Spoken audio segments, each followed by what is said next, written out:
Ok. Señores, muy buenas tardes. Ayer yo les dije que íbamos a hablar de un tema hoy con el profesor Cayetano Rodríguez del Prado. Los 70 años de la República Popular China, porque él escribió este artículo precioso en Areito, este sábado, Areito, la página cultural del periódico Hoy. Entonces yo me emocioné, porque eso que ustedes están viendo ahí, eso es Cayetano. Y este es Chu Enlai, Chu Enlai. Esto es un héroe, este que está aquí, mire, pónmelo aquí para que sepan lo que yo estoy señalando. Este es un héroe, este es de los fundadores del Partido Comunista Chino, de los hacedores de la Revolución Socialista Comunista en China. Y miren quién está al lado de él, el profesor Cayetano Rodríguez del Orbe. En ese viaje tengo entendido que también asistió Irlander Selig. Estaba Irlander Selig, que está aquí abajo también en la foto. Nosotros vamos a hablar con el profesor Cayetano Rodríguez del Prado, que ya está aquí. Antes quisiera decirles solamente una cosa, y este es el libro, Notas Autobiográficas, Recuerdos de la Legión Olvidada, del profesor Cayetano Rodríguez del Prado. Mire la foto aquí. Esa foto con Chu Enlai, con Mao Zedong, que en esa época le decíamos Mao Zedong, eso no lo tienen todos los dirigentes del mundo. Y lo tiene el profesor Rodríguez del Prado. A mí me emociona mucho esto. Pero antes de esto, simplemente decirle, estamos esperando las palabras de doña Margarita, por supuesto, y decirle a doña Margarita que ella puede decir lo que ella quiera, desde mi punto de vista, que si va a apoyar, que si no va a apoyar, que a quién va a apoyar, que si es neutral. Y dije esta mañana y lo repito ahora, doña Margarita, ¿usted sabe quién debió haber recibido el apoyo de Leonel? No lo contrario, usted a él. Él a usted, porque usted tenía los números. Pero por la discriminación de género, en mi opinión, no sucedió. Pero así es como debió haber sido, por lo menos esa situación con usted. Era usted que merecía recibir el apoyo de él. Punto. Profesor, gracias por estar aquí, profesor Cayetano. Yo creo, profesor, que desde la UAS yo no lo había vuelto a ver. Gracias por tu visita. Ay, muy sí. amable de tu parte. No, mire, yo leí el artículo suyo y me emocioné sinceramente. Cuando el Movimiento Popular Dominicano, Máximo López Molina, es que lo trae aquí, fue Máximo. Así es, sí. Y ustedes ingresaron inmediatamente al MPD. Sí, yo fui de los jóvenes antitrujillistas que nos integramos al MPD. Eso me costó una estadía en la 40 de 54 días. Ay, en la 40. Sí. Salvé la vida milagrosamente. Fueron alrededor de 90 jóvenes del MPD que fuimos a parar a la 40. Asesinaron 80 y nos salvamos 10. Ay. Entre esos 10, López Molina, Andrés Ramos Peguero, Ernesto López Molina, el hermano, el Condecito, el pintor, sí, y yo, entre otros, ¿no? Sí. Fuimos los que salvamos la vida. Después todos los otros fueron asesinados. Porque el MPD llega estando Trujillo vivo para aquel allante de democracia. Sí. Sí, pero se hicieron marchas por las calles en contra de Trujillo. En contra de Trujillo. Y se los llevaron. Oye, qué guapo, ¿eh?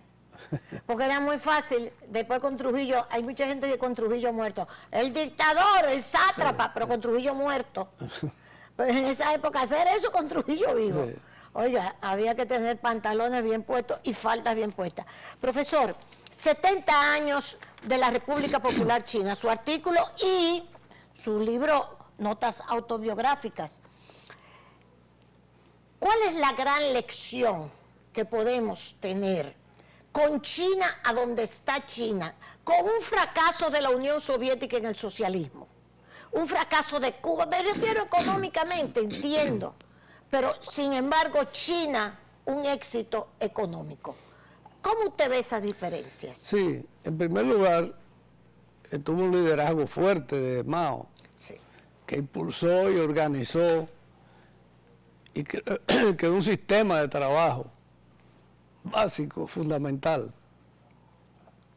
Y luego tuvo la capacidad de adaptarse a las circunstancias de cada momento histórico, pero siempre basado en el esfuerzo, en el sacrificio y en el trabajo, porque ningún país del mundo progresa si no hay trabajo, si no se faja la gente a trabajar y a luchar. No es hablando solamente, Así es. es luchando y creando y construyendo una sociedad. Cuando yo estuve en China, en el 64, Primer dominicano que va a China en 1964, antes de la Guerra de Abril. sí, una pequeña explicación por qué sucedió eso. Sí, La República Popular China se proclama en el 49 sí, e inmediatamente a los pocos días de proclamada se desarrolla la Guerra de Corea. sí. Entonces China se quedó prácticamente aislada de Occidente, era difícil ir allá. Y los izquierdistas dominicanos están más vinculados con la Unión Soviética en esa Nosotros, época. el PCD, el PCP en esa época. Y el sí. PCD después, sí. Y China era algo remoto, lejano. Después vino la disputa entre el Partido Comunista Chino y el Partido Comunista de la Unión Soviética con Khrushchev. Sí. Y eso alejó más todavía la situación.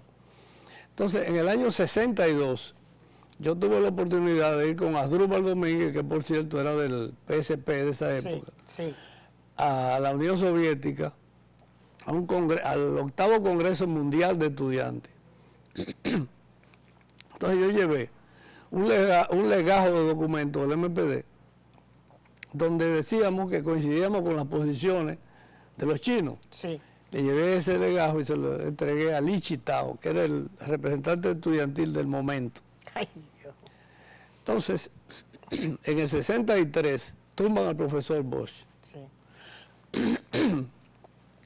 Y yo, que estoy en ese momento en Cuba, vengo en un desembarco militar con Ilán del Celi, el chino Ramos Peguero y Leopoldo Grullón, y desembarcamos en Montecristi, al mismo tiempo que se producía el alzamiento del 14 de junio en las Manaclas. Sí. Los del MPD desembarcamos en Montecristi. Otro grupo internamente se alzó en Cebicus, Sí. Sí. pero yo fui de los que vine por mar, de los 4 que desembarcamos en Montecristi. Entonces fuimos a una larga prisión ahí, varios meses, bueno, no tan larga, Sí. y nos deportaron al año siguiente. Entonces, cuando nos deportaron... Ese es el Consejo de Estado.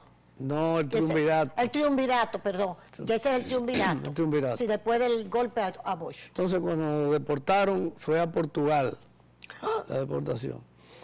Allá había un dictador terrible que tenía 40 años el poder, Oliveira Salazar. Salazar. Y los del MPD nos organizamos para irnos lo más rápido posible. Sí. Algunos muchachos del 14 se quedaron más tiempo y cayeron presos allá. Pero nosotros pudimos escaparnos por España y llegar a Francia, donde el general Charles de Gaulle nos recibió allá. Sí, sí. Entonces, como habíamos iniciado esas relaciones con China, fuimos a la embajada china y le dijimos quiénes éramos, los contactos que habíamos hecho previamente, y nos mandaron inmediatamente 2 pasajes a Islander y a mí para ir a Pekín, a China. Allí, después que nos hicieron un recorrido por todas partes, conocimos aquella sociedad. Sí. Mao Zedong en persona nos recibió. Mao en Estuvo persona. 1 hora y pico conversando con nosotros Sí, sobre señor. temas políticos, porque en ese momento, Consuelo, Sí. China estaba muy aislada políticamente. En el ámbito internacional, en América Latina, por ejemplo, todas las relaciones las mantenía Cuba Sí. con las organizaciones Sí, de izquierda. Sí, sí. Pero Cuba tenía determinado acercamiento con la Unión Soviética, Claro. muy comprensibles, Claro. y mantenía la situación china aislada. Entonces surge en la República Dominicana un grupo político, pequeño pero cohesionado en ese momento, que apoya la posición de los chinos, pues por eso fue que Mao nos recibió. Perfecto. Ellos me han dicho a mí, los chinos. Óigame, señores, esto es historia, esto es historia. ¿Qué le dijeron? Ellos me han dicho que la visita nuestra en el 64 de Islander y mía, no solamente tuvo importancia desde el punto de vista de la República Dominicana, sino que fue uno de los primeros movimientos de América Latina con cierto prestigio que fue recibido en China, y que por eso ellos le dieron mucha importancia. Ahora cuando se abrió la embajada china aquí, vino una delegación de Pekín y me contactó, me hizo una visita. ¡Ay, qué bien! Me hicieron una entrevista. ¡Qué bien, qué bien! Y publicaron esa entrevista, eso fue en noviembre, y en diciembre publicaron esa entrevista en los periódicos chinos, de toda China. Sí. El día del cumpleaños de Mao Zedong. Sí. ¡Qué belleza! El 26 de diciembre. Pero nosotros llegamos a una China en el 64, muy atrasada, era bicicleta lo que había. Es que apenas tenía 49 la República Popular, porque es interesante y usted lo relata. Yo me puse también a revisar un poco porque para poder hablar con usted. En el 11 es cuando se hace la República China, en el 11, ¿verdad? Pero que con Sun Yat-sen, que es el líder del Kuomintang, del Partido Nacionalista, que después se enfrenta al Partido Comunista. Que después, cuando muere Sun Yat-sen, entonces Chiang Kai-shek pasa a ser el líder. ¿A qué usted atribuye esa enemistad de Chiang Kai-shek con Mao y con Zhou Enlai? ¿A qué usted le atribuye? ¿Por qué el nacionalismo chino se enemistó cuando los dos habían luchado contra los japoneses? Sí, primeramente, Sun Yat-sen representaba fuerzas liberales democráticas y era un hombre de buenos sentimientos y de jugó un papel positivo en la Revolución China, derrocando la monarquía, la dinastía Qing, el último emperador. Que fue la última. Pero ¿qué pasa? Él fue aislado por los caudillos militares y lo echaron a un lado, en vida. Eso es así. Él fue presidente y luego lo bloquearon y lo sacaron. Y esos caudillos militares, entre los cuales estaba Chiang Kai-shek, se autoproclamó, o se proclamó generalísimo, igual que el nuestro aquí. Sí, es cierto. Sencillamente no aceptaban las situaciones democráticas y se lanzaron a grandes persecuciones contra los comunistas chinos. La familia de casi todos los dirigentes chinos fueron asesinadas. Entonces Mao, en esa lucha, lanza en los años 30 una maniobra defensiva que se conoció como la Gran Marcha. La Gran Marcha, exactamente. De 12.500 kilómetros, haciendo zigzag por todo el territorio chino, entre montañas, y acercándose al norte, a los territorios más fríos. A los territorios más fríos. Para poderse preservar. Para poderse preservar. Era una gran marcha como del Ejército Rojo de Mao. Pero era una retirada. Esa es la Gran Marcha, exacto. De cientos de miles de personas. Que llegaron muy pocos, ¿verdad? Uno de cada 10 llegó y 9 murieron en el trayecto. 12.500 kilómetros a pie. Así mismo. Uno de cada 10 sobrevivió. Así es. Yo tuve oportunidad y tengo fotografías ahí que salieron. Conversé con los veteranos de esos movimientos. Nos enseñaron las cuevas donde se escondían. Ay, sí, qué bello esto. Discutimos de tácticas y estrategias. Incluso me invitaron a una sesión de tiro al blanco para ver cómo, si usted tiraba de verdad. A ver si era verdad que tiraba. Sí. Exactamente. Entonces se proclama, a mí me interesa la parte entonces de cuando Chiang Kai-shek se va y se queda entonces ya en el 49, se proclama la República Popular China, que es el Partido Comunista Chino. Profesor, el Partido Comunista Chino dirige la economía china, pero es un capitalismo de Estado, ¿verdad? Que se le puede llamar así. Sí, eso se fue llevando posteriormente. Deng Xiaoping tiene mucho que ver con eso. Sí, fue el que impulsó esa política, Deng Xiaoping. ¿Usted cree, usted que pudo visitar a China en ese momento y todo esto, yo recuerdo aquí, porque estábamos aquí en la discusión y eran pleitos muy grandes entre los pro-chinos y los pro-rusos aquí, y eso se dio en todas partes. Y entonces nos decían, revisionistas, revisionistas, a los que éramos desde el socialismo soviético, pues no era ruso, soviético. En la disputa internacional, porque en el plano interno son los problemas internos. Internos. Entonces, hay una situación que yo quisiera que usted me relatara. ¿Qué usted opina de la revolución cultural que Mao impulsó? La famosa revolución cultural. Fíjense, hubo un momento en que la revolución se le estaba yendo de las manos a Mao. Sí. Y fue sencillamente una reacción de reafirmación de los valores originales de los comunistas chinos. En cada momento y en cada ocasión y en cada país tienen sus propios métodos. Sí. Fueron métodos dolorosos en algunos sentidos. Se dice que se cometieron algunos abusos de personas que no eran tan malas, pero... El mismo Deng Xiaoping, esa camada también... Sí, fueron purgados. Fueron juzgados. Yo quería decirte que yo estuve en el 64 en China. Exacto. Pero luego empezó la revolución cultural. Exacto. Y yo volví de nuevo en el 66, que fue cuando me recibió el premier Zhou Enlai. En esta foto. En ese interín, yo me reuní con Mao en el 64, en julio. Estalló unos meses después la guerra de abril. Exacto.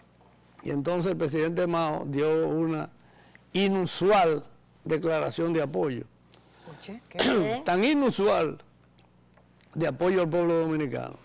Fue tan inusual que ni siquiera en las guerras de África ni en la guerra de Vietnam el presidente Mao Zedong dio una declaración de ese tipo. Sí. Por y eso, mire que Vietnam significó tanto para ellos y hubo tanta ayuda. Pero ellos le dieron mucha importancia. Qué bien. Usted sabe que yo desconocía eso. Sí. Que los chinos y que Mao había dado esa declaración de apoyo. La declaración qué bien. de Mao, sí. Qué bien. Apoyando al pueblo dominicano en la guerra de abril. Hasta ahora mismo no desconocía eso. Qué bien. Muy importante, tuvo mucho alcance. Entonces, ¿usted cree que la revolución cultural, porque se ha criticado mucho la revolución cultural como casi una aberración de llevar las cosas, y después la banda de los cuatro, donde estaba la esposa de Mao, que todo eso termina con la muerte de Mao en el 76? La muerte de Mao. Entonces viene la reforma, viene el cambio, y es que viene con Deng Xiaoping, etcétera, un capitalismo comienza a lo que es China hoy en día. Sí. ¿Cómo usted ve a China? ¿Usted ha ido, ha vuelto, no ha vuelto a China? Desde el 66 no he vuelto más. Usted debería, yo fui con mi hermana, fuimos un grupo de aquí, fuimos a la presa de las Tres Gargantas, es un espectáculo. Gigantesca. Sí, gigantesco, aquello no tiene ejemplo. Y a mí me dijo don Carlos Morales Troncoso cuando yo iba para el viaje, que por cierto, los auspiciaba el propio gobierno chino con Rosa NG, que estaba, Rosita NG, que estaba de encargada de negocio. Sí. Entonces Rosa nos invitó y fuimos un grupo de ingenieros dominicanos, etcétera. Y don Carlos Morales Troncoso me dijo, Consuelo, lo que vas a ver ahí es capitalismo. Y yo, Dios mío, es verdad. Exactamente. Esa es una economía terriblemente vibrante. ¿Qué usted opina de ese capitalismo de Estado? Sí.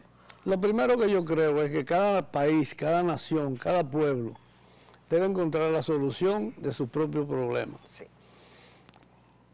Ellos pasaron de una posición de Mao muy radical en la interpretación del marxismo-leninismo a una posición mucho más liberal.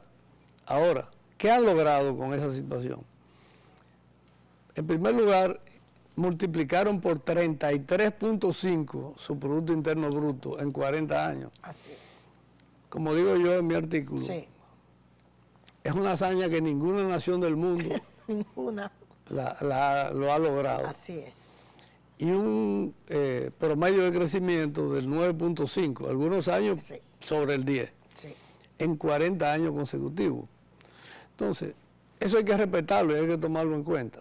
Pero además, todo ello fue de mano con un crecimiento del nivel de vida del pueblo y de la clase trabajadora. Eso es importante. Lo cual es muy importante, porque no es que una serie de capitalistas, una cúpula está bien y el pueblo mal. Así es. Todo el mundo reconoce que el pueblo chino ha mejorado sus condiciones de vida. Así es. Ha mantenido sus principios y ha sido muy solidario con los demás pueblos del mundo. Sí. Y de las demás regiones. Yo señalaba estos días que en los últimos 10 años, por ejemplo, China ha invertido más en África que todas las potencias occidentales juntas, Europa, Estados Unidos, etcétera, en varios siglos. Lo que fueron fue expoliar a África y a sacarle su riqueza, que por eso los africanos se le están metiendo ahora en Europa. Eso hay que respetarlo. Así mismo. Eso hay que respetarlo. Y sobre todo en países como el nuestro, como la República Dominicana, nosotros lo que decimos, bueno, que se comercie y se hagan negocios, relaciones con todos los países del mundo, exacto, inclusive Estados Unidos. Claro. Nosotros respetamos esas relaciones con los Estados Unidos y creo que deben mantenerse. Somos un país que queda muy cerca de los Estados Unidos. Claro, claro. Debemos mantener esas relaciones, pero también vamos a mantenerlas con los chinos. Claro. Y si los chinos nos venden más barato una cosa, pues se lo compramos a los chinos. Y si no la compran. Y si no la compran, lo mismo. Claro. Ahora, ¿qué usted opina, profesor, de lo que está sucediendo ahora con esta guerra comercial entre Estados Unidos y China? ¿Cómo usted ve esta situación? Porque se habla hasta de que ha causado síntomas de recesión mundial. Sí, me parece, yo creo que va a ser algo puntual, porque en definitiva, si esa guerra siguiera, va a perjudicar a Estados Unidos, va a perjudicar a China y va a perjudicar al resto del mundo entero. Sin embargo, el secretario general de las Naciones Unidas, el señor Antonio Guterres, que es un socialdemócrata de Portugal, dice en su discurso en la Asamblea General de la ONU el martes pasado, cuando se inauguró la 74ª Asamblea General, dijo: el mundo está a un tris de que hayan dos sistemas bipolar, o sea, que haya un sistema bipolar, donde la encabecen por un lado Estados Unidos y por el otro lado China, cada uno con su propia moneda, cada uno con sus propias leyes de comercio, cada uno con su geopolítica, cada uno con sus ejércitos, visiones hasta con cada uno con sus monedas separados. Dice Guterres, ¿qué usted cree de eso? Sí, pero al final tienen que integrarse en un solo sistema mundial. Porque es que ya el proceso de globalización no lo detiene nadie. Sí. Ya lo que pasa en América se siente en Asia. Así es. Y lo que pasa en Asia se siente en América y en Europa. Sí. Ya es imposible el aislamiento. Eso fue una época, pero ya eso es imposible. Ya terminará integrándose todas las economías del mundo. Sí. Mire, profesor, esto me recuerda, esto lo conseguí yo allá en China. Este es el libro rojo de Mao. El libro rojo de Mao. Esto era la Biblia de los prochinos. Por acá. Esto era la Biblia, cita del presidente Mao Zedong. Esto lo conseguí yo allá mismo en Beijing. Sí. Y entonces, yo lo compré porque esto era una reliquia de las pocas cosas que encontré de Mao. Sí. El retrato que está en Tiananmen, el retrato grande de la plaza de Tiananmen de Mao, el mausoleo de Mao, y esto, y usted no lo va a creer, y esta cigarrera. Esto fue lo que yo encontré en un gift shop, y esto en una tiendecita. Es decir, ¿usted cree que todavía el pensamiento luminoso de Mao Zedong, eso ya desapareció? La base de la labor de Mao y de la fundación de la República Popular China es imposible de borrarla. Sí. Mao Zedong es una figura demasiado fuerte, demasiado universal, y eso no podrá ser borrada. Las fuerzas del Partido Comunista Chino más auténticas mantienen esa lucha y mantienen la idea de preservar esa figura, porque es la figura más universal, que dio China. Es cierto. Ayer en el acto que se hizo en la embajada china del 70 aniversario, se mostraron los desfiles, una serie de acontecimientos. Ese desfile fue monstruoso, el de ahora. Y se puso en las pantallas de, ¿cómo se llama esto? Las pantallas gigantes esas que hay en los salones. Se puso la foto mía con Mao también. ¡Ay, ay, ay, ay, ay! Y se puso esa foto, se proyectó. Y el dominicano recuerda la figura de Mao con interés, porque es una figura, la figura más trascendental. Así es. De la China, de la República Popular China y el fundador. Sin quitarle mérito a los otros. ¿A los otros? A los otros que participaron. Mao, usted que manejó, ustedes que eran de los seguidores del comunismo chino, de Mao, etcétera, porque habría que ubicarse en esa época de la disputa sino-soviética. Mao era un gran intelectual. Mao era un hombre más pragmático. No, Mao era un intelectual. Mao era el bibliotecario de la Universidad de Pekín. Oh. Y se crió, fue un intelectual, poeta, escribió poesías, filósofo, escribió trabajos de filosofía. Realmente Mao fue un... O sea, aportó a la teoría. Sí, aportó. Y provenía de una figura de una clase media alta, vamos a decir acomodada. No era un hombre pobre. Aunque no era del nivel económico de Zhou Enlai. Sí.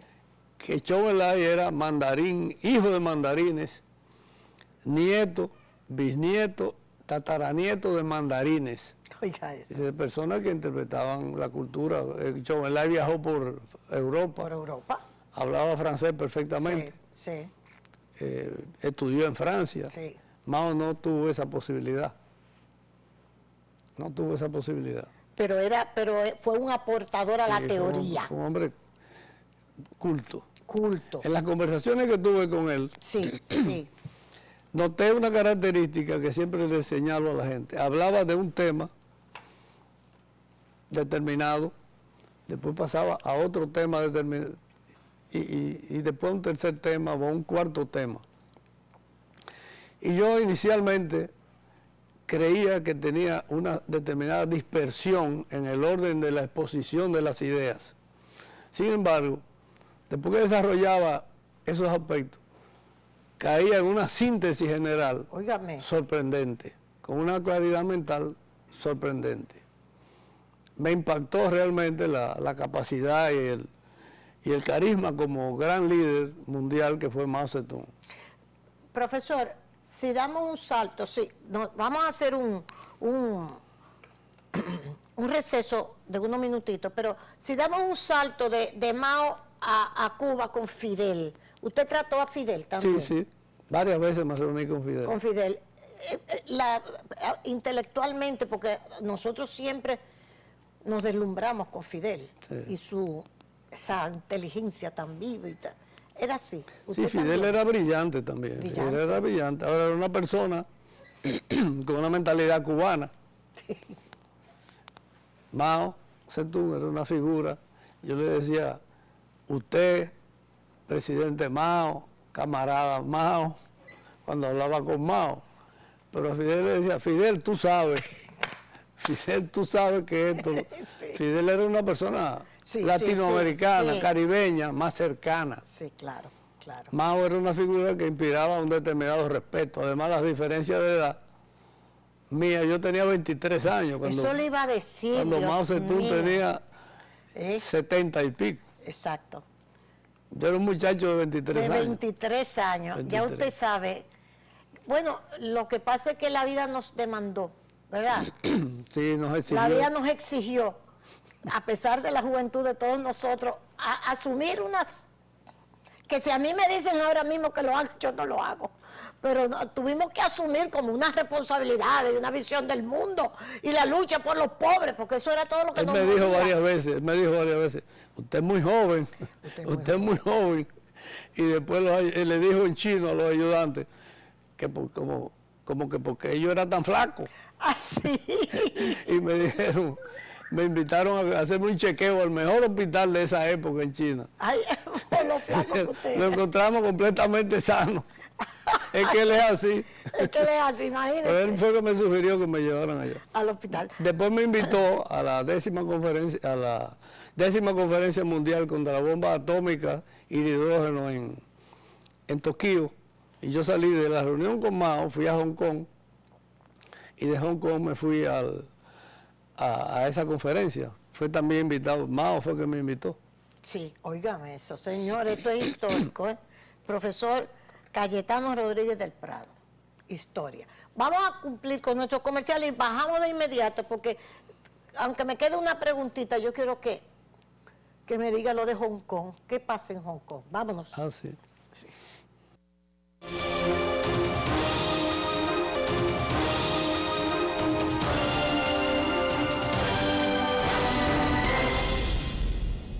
Señores, estamos con esta conversación con el profesor Cayetano Rodríguez del Prado. Aquí está su libro, Notas Autobiográficas. Mire, mire, nada más y nada menos. Mire aquí, con Mao. Y es verdad que usted estaba flaco, profesor, ahí. Estoy todavía. Corazón Mao se asustó. Todavía estoy. Todavía, con Chu en Lai. Ok, eso no tiene precio, eso. Bueno, esa relación y estas memorias. Profesor, yo quisiera que usted me dijera, Hong Kong, aunque sea brevemente. Hong Kong, China la perdió en la Segunda Guerra del Opio, cuando los británicos... Desde la primera. Sí. Lo obligaron a los chinos a recibir el pago con opio. Con opio. Metieron el opio los británicos. Sí, se llama la Guerra del Opio por eso, porque Inglaterra tomó ese puerto. Sí. Y obligaba a cambio del opio a entregarle la seda, porcelana, té y laca. Esa pinturita de uñas, sí, sí. Famosa china. Cuando los chinos trataron 20 años después de revoltearse y rebelarse contra esa situación tan injusta, entonces volvieron, invadieron, atacaron y ampliaron la dominación y le quitaron otros puertos más a China. Esa situación se mantuvo, ya habían entrado hasta el siglo XIX, sí, y el XX. Finalmente, como China iba cogiendo importancia, firmaron un tratado donde tenían que entregarlo en los años 90, sí, como si fuera un alquiler, un arrendamiento gratis. Sí. Era de ellos. Finalmente, cuando se cumplió la fecha, China asumió el control, pero por acuerdos y convenios de mutuo interés, mantuvieron un régimen autónomo ahí. Exacto. Pero es un régimen autónomo, pero es la soberanía china. Así es. Y Hong Kong es parte integrante de China. Y solamente China tiene derecho. Entonces todas estas manifestaciones con la bandera británica y la bandera norteamericana son provocadas. Por ejemplo, para deslucir el 70 aniversario. El 70 aniversario. Hay que quitarle brillo al 70 aniversario. Así mismo. ¿Y sabe por qué son las últimas manifestaciones? Ajá. Porque cualquier del criminal de Asia podía refugiarse en Hong Kong. En Hong Kong. Y no podía ser extraditado. Así mismo. Y un ciudadano chino de Taiwán asesinó a la novia embarazada. La asesinó. Sí. Y se refugió en Hong Kong y andaba creo que todavía por la calle como si nada. Y entonces las mismas autoridades de Hong Kong trataron de pasaron una ley de extradición para que esos criminales pudieran ser llevados al territorio chino y juzgados. Exacto. Y todo eso comienza por ahí. O al sitio donde hicieran el crimen. Claro. Todas esas manifestaciones comienzan por ahí. Ese es el motivo inicial. Inicial, claro. No, pero... bueno. Pero a ustedes que nos están viendo, ojalá ustedes se busquen. Hay libros incluso sobre eso. Yo tengo uno estupendo. Las dos guerras del opio. Para que usted sepa lo que hicieron el colonialismo con los chinos. Obligarlos a recibir opio, el opio, para pagar lo que dice el profesor, la seda, porcelana. El té, la porcelana. O sea, los chinos le entregaban eso y ellos querían pagar con opio. Y el té. Y el té. Profesor, Usted fue dirigente de la Federación de Estudiantes Dominicanos, sí, con Adrúbal Domínguez, sí, con Amín. Estaba Bernardo de Filló, José Joaquín Puello, Alexis Licará, Adrúbal, Amín Abel. Así mismo. José Israel Cuello. Tony Isa Conde. Antonio Isa Conde. Narciso Isa Conde, su hermano. Imagina. Profesor, ¿qué usted opina? Y excúseme la pregunta, pero quisiera, ¿qué usted opina de ese liderazgo de la Universidad Autónoma de Santo Domingo? Fue un liderazgo inmensamente mejor y más desarrollado, de más capacidad y más calidad que los liderazgos que vinieron luego en los años recientes. Es un reflejo de la decadencia, no solo del movimiento estudiantil, sino de muchísimos sectores. Así es. En la universidad, no solo en la Universidad Autónoma, que aclarar eso, sí, en todas las universidades, sí, hubo una decadencia en el nivel académico, en todas las universidades, incluyendo la mía, que es la UAS. Así es. Pero es penoso que el nivel haya ido bajando tanto, en el movimiento estudiantil sobre todo, incluso en el nivel de algunos profesores. He hablado con profesores de diferentes universidades y ni remotamente se parecen al nivel de los profesores en mi época. Oiga eso, lo dijo él. Lo dijo el profesor. Yo fui vicerrector también de la UAS. Exactamente. Profesor, para ser dirigente de la FET en su época, había que ser buen estudiante. Estudiante brillante. Y si usted se quemaba en una asignatura, en una sola, no podía seguir siendo dirigente estudiantil. Ok. Si se quemaba en una asignatura. ¿Entienden? Tenía que ser un índice brillante. Brillante. Si no, no podía ser dirigente estudiantil. Eso es lo que yo quería ya, finalmente. Profesor, yo sí le agradezco mucho su visita, le agradezco el artículo sobre esos 70 años de la Revolución China, la República Popular China. Si usted no ha ido, vaya a conocer aquello. A usted muchísimas gracias por todos estos recuerdos que usted nos ha traído. Gracias a ti. No, y qué bello, qué precioso, qué emocionante. Eso me lleva de nuevo a mi juventud. A ustedes decirles que recuerden que nosotros estamos aquí gracias al Grupo Rica, a Plaza Lama, como siempre. Óptico Oviedo, que te recuerda que estamos en San Isidro, y que ofertas tenemos en San Isidro también martes y mañana jueves del ahorro. Compra los cristales y te lleva la montura gratis. Visítanos en la autopista de San Isidro, esquina calle Pompeya, frente a La Sirena. Llámanos por teléfono 829-596-5492. Óptico Oviedo, más que una óptica, algunas condiciones aplican, pero recuérdate que estamos en San Isidro y que tenemos jueves del ahorro mañana. ¿Y tu marca pan y marca café? Por supuesto, Santo Domingo. Muchísimas gracias a ustedes. Nos vemos mañana si Dios quiere.